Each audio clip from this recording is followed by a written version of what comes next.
एक रामपुर नाम का एक गांव रहता था। उस गांव में एक गरीब परिवार रहता था। उस गरीब परिवार में एक पिंटू और उसकी पत्नी और 8 साल का बेटा था चिंटू। पिंटू को दारू पीने की तलब लग गई थी और पिंटू का एक किराने की दुकान थी। उस किराने की दुकान पे वो कभी भी अच्छे से बेचता नहीं था। जो भी बेचता था दारू पी के सब खत्म कर देता था और अपनी पत्नी को बहुत मारता था। इसी तरह एक दिन उसका बेटा और वो एक खटिए पे बैठ कर रो रहे थे कि उसके पापा कब खाने के लिए लेके आएंगे। तभी एक गेट का आवाज़ आता है तो वो जाती है गेट को खोलने।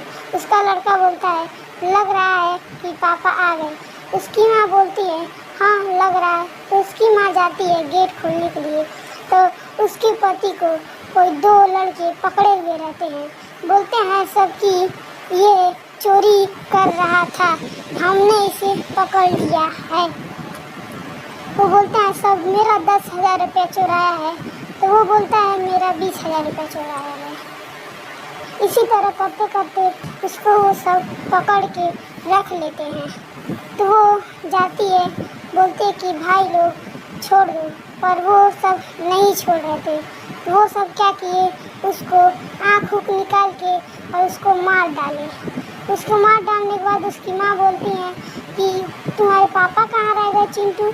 वो बोलता है लग रहा है पापा को कुछ हो गया है। तो उसकी माँ बोलती है ऐसे नहीं बोला जाता है। वो बोलता है ठीक है माँ चलो देखने चला जाए। तो वो सब जब जाते हैं सब देखने तो इसके पापा की वो सब आते हत्या कर दिए थे। तो उसके पापा को फिर जीवन दान मिल जाता है। तो उसके फिर मम्मी और उसकी भाई सो जाते हैं। बहुत तेज पता नहीं किस चीज़ का आवाज़ आता है तो वो सब डर जाते हैं। डर के वो उठ जाती है। तभी वो लकड़े से खड़खड़ाने लगता है। तो वो सब सोए रहते हैं तो उठते नहीं हैं। वो तब उसको मारने लगता है।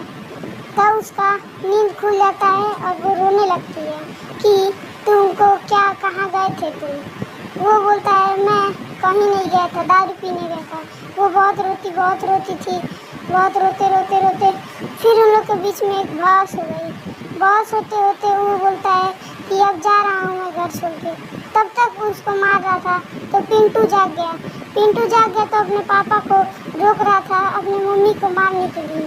पर उसके पापा उसको बहुत मार रहे थे। तो सुबह हुए होते उसकी माँ सुनती है कोई आवाज़ तो बाहर जाती है। तो बाहर बहुत हल्ला हुआ था कि वो उसका पति कहीं जाके मर गया है।